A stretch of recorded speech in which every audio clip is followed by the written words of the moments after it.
Hi YouTube, welcome back to my channel and welcome back to another review of the Real Housewives of Potomac crab boiling over. So we're still on the Eastern Shore. This is the last night. Wendy has planned this crab boil where she had caterers come, set up the food, set up the table. Everything was going to be done outside. Everything was set up really beautifully outside. Everybody came dressed up really nice, but I just didn't understand why it was called a crab boil. Because my understanding of what a crab boil is okay, you're boiling all of the seafood, you're boiling your potatoes and your corn and your sausages and your whatever, and then everything is kind of like just dumped on the table, and everybody just goes at it with their latex gloves or plastic gloves or whatever, and their bibs, and people are just going at it at the table. But this was like a really like elegant type of dinner, and crab was served. So just because you serve crab, I don't think that necessarily makes it a crab boil. And it was anything but fun. So it starts off with everybody sitting at the table, and I think Ashley asked Eddie if he's talked to his mom, and he said, yeah, you know, he did. He has spoken with his mom because him and his mom are estranged because of whatever issues. His mom didn't want him to marry Wendy, I think, because the mom didn't like Wendy's mom. Some type of inner cultural issue between Eddie's mom and Wendy's mom. Like, I don't remember. I don't know what the deal was, but Eddie's mom doesn't like Wendy's mom. And so she has distanced herself from everybody and doesn't really talk to Eddie or the grandkids or anybody else. So he says, yeah, he has spoken to his mom, and it wasn't like, it wasn't like some wonderful conversation that he had with her, but it was definitely a step in the right direction. So they talk about that, and then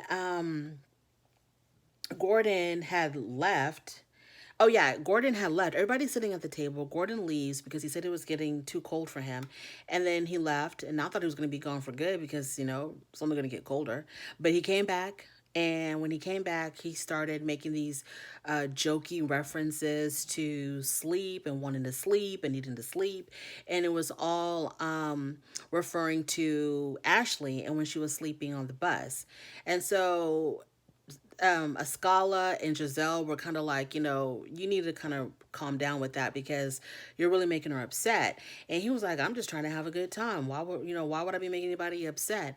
And anyway, so him and Ashley get into it because Ashley was like, remember how you were bothering me on the bus? And Gordon acted like he didn't remember. He was like, what do you mean? What bus? Bothering you about what? And Ashley said, when I was sleeping in the corner on the bus, don't you remember? Do you have amnesia? Do you have Alzheimer's? And then when she said Alzheimer's, Mia was just like on the attack. You don't dare. She says, as a woman who's married to an older man, referencing Alzheimer's is just uncalled for. So she was like, and so where's your husband? And Ashley said, my husband's home with the children. And Mia was like, oh, is he? As if maybe need to check on that. Maybe need to get that verified. So her and Ashley go at it. And then in her confessional, Mia says something about how, she hasn't seen Ashley's husband yet. She has yet to meet him. Why isn't Ashley showing him? Is Ashley embarrassed by him? Is she hiding him? So there's that whole thing. So, okay, both of you are married to very much older men. Why aren't y'all bonding over that? Why is that an area of contention for y'all? So I really didn't understand why Mia was like highly offended by Ashley saying that Gordon had Alzheimer's. I thought the man really did forget about the whole bus incident. He played that so well, it went over my head. I really thought that he had forgotten that about the whole incident. And I was really trying to understand, like, why doesn't he remember? I thought maybe because he was just too drunk to remember. But he was just joking, I guess. I don't know. The whole thing was stupid and petty. Who cares? Let's move on. So then Wendy calls, she pulls Eddie and Karen away from the table, and she wants them to help her with something. So this is around the time, Karen and Ray's 25th wedding anniversary is approaching. So Wendy had this wonderful idea for Karen to jump out of this cake in front of Ray to surprise him. So Eddie helps her get Karen inside of this huge fake cake. And as they're approaching the table, you can clearly see that Karen is in it because you see her feet and her legs. Everybody knows that she was wearing this royal blue jumpsuit. And so I'm not understanding where the surprise was. And so they approach the table. Everybody's like, "Oh Lord, I hope she's not going to jump out naked." And then she jumps out of this cake, and everybody's like, "What? What's happening here? This is crazy." And so I'm not understanding Wendy's train of thought when it came to this idea. It was just stupid. The only thing that was nice was how the table was set up. Everything else about that dinner was just awful. Even the food didn't look that good. And usually, seafood can make even people who don't really like seafood or are allergic to seafood. Sometimes when you see seafood made really well, it can make you crave it. But those crabs looked really dry, and yeah, it was bad. It was really bad. And then yeah, I'm just gonna move on from that dinner. Yeah, let's just move on. So then everybody is back in Potomac, and then Karen sends out her invitations for her vow renewal. And the invitations, she's always, every year she tries to do something big and grand as far as the invitations. The one time she had a man in a horse carriage sing the invitation to everybody. He went door to door and he sang the invitation to the guests. So she's always trying to do something really creative, but I think this idea was really bad. So her idea this time around was to put these butterflies in these boxes, and as you open them, the butterflies were supposed to fly out. Unfortunately, half the butterflies were dead. And for people who don't know what's in it, everybody was scared of what could have been in it. I thought it was going to be like, because it's around, I thought it was going to be spiders or something. But everybody was really scared to open it. And because they knew that there was something unusual about it. So you open it and these butterflies fly out, these half dead butterflies. Some of them flew out, some of them just fell because they were dead because they suffocated in this box. And Giselle called them mothballs, and Robin called them moths because they were not the prettiest of butterflies. They did kind of look moth-like. I think she had a mixture of moths and butterflies, maybe to save money.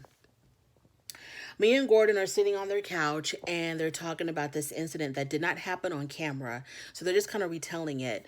When they came back from the Eastern Shore, it was around their 8th wedding anniversary and they were going to celebrate it. And I guess they had Mia's mom come back to watch the kids because Mia said they were going to have a staycation. So I'm thinking maybe they're going to be gone overnight. Go dinner, go to hotel, come back the next morning. So while they were at dinner, soon after they arrived at dinner, according to Mia, her mom started blowing up the phone because there was some issue about what she needed to feed the children.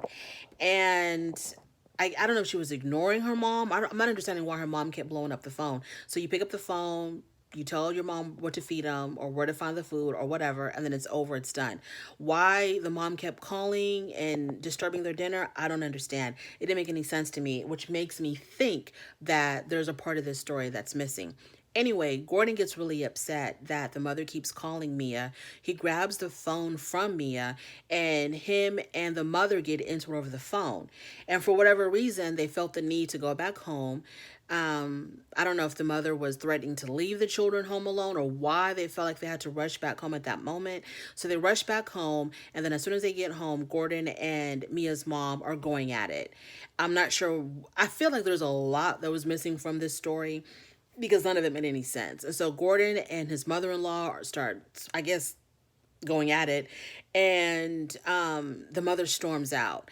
And this was all done in front of the kids. Mia was really upset because it triggered all of these emotions that she had when she was a child, when her mother abandoned her. So seeing her mother storm out like that, woke up all of these really traumatic feelings in her. And then it was done in front of her children, and she never wanted her children to experience anything like this. So it was like, what could have happened that would make it turned into this, shouting match where the grandmother is storming out in front of her grandchildren. The father is yelling at the children's grandmother. Like, what could have, all because of the mother trying to figure out what to feed the kids? Yeah, there's something missing there. And I would like to get Mia's mom's side of the story on that. So, yeah, Giselle and her daughters, they are at the nursery plant, where they have the plants and stuff, a plant nursery, whatever they call it. And, she's trying to plans or whatever for her driveway because she's, rebuilding or remodeling her home. And so her and her daughters are there and they're talking about relationships. And Giselle thought that she was doing a good thing, throughout the years, I guess, as appearing like someone who is doesn't have any feelings towards any man, or she takes relationships really lightly, really flippantly. She thought that by her acting like she really didn't care about anybody was like a good thing to show her daughters, like, what, it doesn't really matter, you can be with someone, leave them, they leave you, it doesn't really matter, you just move on to the next. But her daughters told her that they don't really know what a good marriage looks like because they never saw their parents married. Giselle and Jamal, I guess, were divorced when the kids were still really, really young. So they never saw their parents together as a married couple. They've always known them as divorced. And the girls were telling her, we don't know what a good example is of a healthy marriage because we've never seen it. And the way you are with your relationships, you don't have any feelings for anyone. You're really cold. You're really, you have no emotion. I think they even called her a vampire. The kids called her a vampire because she has no feelings. And I mean, they were really laying it on her thick. Her girls were telling her, giving her all of the business. And it made her feel some kind of way. So, she was like, wow, I've never let my guard down with anyone. And so my children just know me as this really, cold hearted bitch. And so it concerned her enough that she ran to her therapist to go talk to him about it. And the therapist was like, yeah, you need to listen to them kids because we're really telling you something. And we'll get to that later. So let's take a pause from Giselle real quick and let's go to Ashley and her therapist. So Ashley shows up with her therapist who really helped her during her postpartum phase. And, she brought baby Dean with her, and we all know what that means and what happened there. He was hungry and she had to feed him, which is fine. But it's like every scene we get of Ashley, she is pumping or breastfeeding. So she's sitting there with her therapist and she's saying that her and Michael are really struggling with intimacy issues. Well, her because of the fact that her body hasn't completely healed, and him, so she tries to give Michael like other options of what they can do to improve their intimacy. And Michael's not interested. He's just like, yeah, not interested. Don't touch me. So she was wondering, like what should she do? Looking for some advice on that. And the therapist said, well, if he's just not interested, then, maybe he's just not interested and he's letting you know. It doesn't necessarily mean that anything else is going on. He's probably just not interested. I guess that's what that was. It was a really lackluster scene. Basically, they're struggling with intimacy issues. Okay. So Wendy's at her photo shoot for her candles, and her mom and her little girl are there with her because everything is inspired by her mom and her daughter because she says they give her so much inspiration, her mom and her little girl. And I think the candles are called Oni. I think I'm finally pronouncing it right, Oni. So they find out that the photographer who's in charge of the photo shoot, he's also African too. He, excuse me, he had also he got a degree in engineering, but I guess he followed his passion to be a photographer. And then this leads Wendy to tell her mom how, growing up, she was kind of felt forced to, she felt forced to go to school and, become something that she really wasn't interested in. Like she had other interests in life. Maybe she had other career goals in her life. But, her parents have put a lot of pressure on her to, you have to go to school and either be a doctor or a lawyer, a professor, an engineer, something in that area. You're just not going to make candles. That's not going to happen. So she was telling her mom how, that was really difficult growing up like that. And then she gave her mom this example of how, she was blaming her son for something that he didn't do. And then when she realized that he really didn't do whatever it was that she thought he did, she apologized. And so she was saying that, as a mother, I felt the need to apologize to my child. I didn't know where this was going, but I'm thinking she was trying to say to her mom, so, it's okay for you to apologize to, so she was saying, I don't know if she was trying to tell her mom, maybe the mother should apologize for making them choose career paths that they weren't really interested in, that maybe the mom should apologize for that. I didn't really know where she was going. And then the mom said that you measure the process by the outcome. So you measure basically how good you were as a parent by how your children turned out. And Wendy said, well, just because the outcome was good does not necessarily mean that the process was good or healthy or productive. So the mom was kind of like, offended by that. And the mom, so when she was talking about the whole apology thing, the mom was like, well, I have apologized. I remember I used to apologize to you kids all the time because y'all were latchkey kids. And I would always say how sorry I felt, how bad I felt, that I would leave y'all home alone or leave y'all alone a lot because I was always working. I used to apologize to y'all all the time. And Wendy's like, Mom, you never said that to us. You never apologized to us about that. So they have a lot of issues there, but the mother is so shut down from that. It seems like her mom is like not willing to.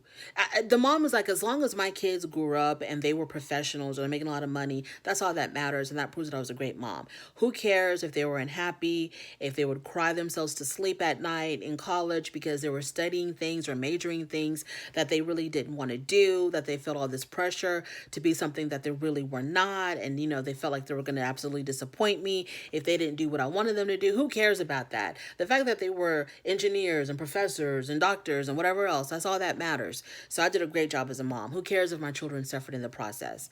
So that whole conversation went south. And the mom was like, you know what? She put her sunglasses on. She's like, I'm going to get me an Uber and I'm going to get out of here. And everybody, in the photographer, the photographer's assistants, Wendy herself were like, no, don't leave. We're sorry. We're sorry. Don't leave. The mom was like, I'm out of here. So she put on her shades and she Ubered it out of there real quick. So the mom is not trying to hear any of that stuff. And I'm like, why not? Why don't you at least have a conversation with Wendy? Some parents, I know you feel some type of way if you feel like you've done something that has wronged your child and you feel like you were always doing the best that you could do, but your child is kind of like focused on this one thing that hurt them or that made them feel bad, and that's all they want to talk about. And you're like, well, I took care of you. I did all of this for you, but you just want to concentrate on that one thing. And you feel some kind of way. It's like it's hard to face that as a parent when your child comes to you and says, look, something that you did affected me in a negative way, and I want to tell you about it. And you feel really, really, really, really bad because all you think about is you want the best for your child. And for your child to come to you and say, well, maybe some things just really weren't the best, and let's have a discussion about that. Most parents are probably really not trying to hear that. So this mom was definitely not trying to hear that. Okay, so back to Giselle. So Giselle is at her therapist, and like I said, she told her therapist what her daughters told her, that they saw her as a really cold-hearted woman with no emotion, and her therapist was like, well, you need to let your guard down a little bit. You need to show some emotion. That's going to be healthy for you, and it's definitely going to be healthy for your children. And then she talked about Jamal, how she went back to Jamal, and then before the pandemic, they were seeing each other a whole bunch, and then the pandemic happened, and the quarantine happened, and they weren't seeing each other as much. And then when that happened, she kind of saw the whole relationship in a different light. And the therapist asked her, well, why would you want to go back to your ex? Was that driven by love or what? And she never really answered that question. She said something about putting the family back together again. But I was like, why would you want to put the family back together now? Your kids are almost grown out of the house. I think one of them is like 16 years old. Like they're like 15 and 16 years old. Why now, 16 years later, are you concerned about putting your family back together again? Especially when you saw how your children were so against it, and they were against it before you even did it. Because when you talked about it, they weren't trying to hear that, but you're trying to put your family back together again. So, yeah, that was weird. But the therapist said, yeah, you need to let some of your walls down and be a little bit more vulnerable. So that was the end of that episode. That episode was really tiring. Very, very, very tiring. It wasn't that much happening. Oh, I also got to mention this. Ashley and Michael. Oh my God. Did I talk about that? I don't even think I talked about that. Okay, I only talked about Ashley and her therapist. Ashley and Michael. So Ashley decides to spice it up with Michael. And so she gets a hotel and she dresses up, in her cheetah print, or is it leopard? Whatever. Her animal print dress, you know, tight in all the right places. And he comes in, he compliments her, so she looks really beautiful. They sit down. They're eating cheesecake, macaroons, and beer. And she says something about, what does she tell Michael? Oh, she talks. Okay, so she tells Michael about Karen's thing coming up, her vow renewal. I don't know why they're calling it a. Oh, because they're going to renew their vows. Like, isn't it just a 25th wedding anniversary? Okay, so they're talking about the wedding anniversary and the vow renewals. And, Michael really doesn't really want to go because he doesn't want to be around any of these people. He only wants to be around Juan. And so Ashley says, well, I talked to Chris, and Chris is really open to moving on, just moving forward with us, because of obviously Ashley and what's that girl's name? Candace don't, they have their beef. So the husbands have their beef. So Ashley was like, me and Candace, we can put everything aside. We can all move forward. And Chris is really interested in moving forward. So what do you think about that? And he was like, yeah, no, it's a hard pass on that. He's like, I'm not interested in those people at all.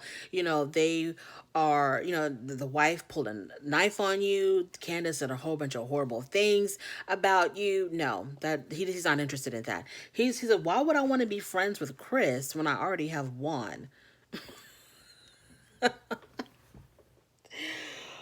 Oh man, that's what that man said. He's like, Juan is much more interesting and he doesn't play any games. And he wanted to go on and on and on about how wonderful Juan was. And then I guess Ashley, she nipped that in the bud real quick. So she was like, okay, okay, okay, okay. So she got up and she wanted to shut him up. And the only way to shut him up, I guess, about Juan was for her to try to put the moves on him, which she did. Good for them, bad for us, because it was really hard to watch.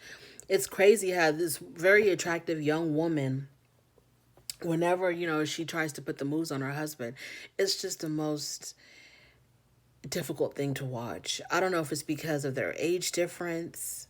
I don't know if it's because Michael looks very faded next to all of her vibrancy. I don't know if it's because he acts like he's just not interested. It always seems like he's not interested. Like he seems to be as cringed out as we are. So it's something about whenever she tries to put these moves. I don't know why she does this. It's not a good look. This is for y'all behind closed doors. I have no idea why Ashley wants to force these scenes on us, but she does. So she gets up to shut him up about Juan and she puts a blindfold on him and then she starts to kiss him and then she takes the blindfold off. So I'm like, what was the point of the blindfold? Why did you put the blindfold on him? Usually if you're going to put the blindfold, okay, we all know what that could, why would you put the blindfold on him and then take it back off again? And then she leads him into the bedroom. I guess he's ready to go. And yeah, it was a very awkward scene. It was really bad. It's always bad when they do this, when Ashley and Michael do this to us. It's just offensive. It's cringy. It's awkward. It's unnecessary. And hopefully this is the last time. That is my review, finally. Thank you so much for clicking on this video. If you like it, go ahead and give me a thumbs up. If you really like it, go ahead and subscribe. And I will talk to you later. Bye.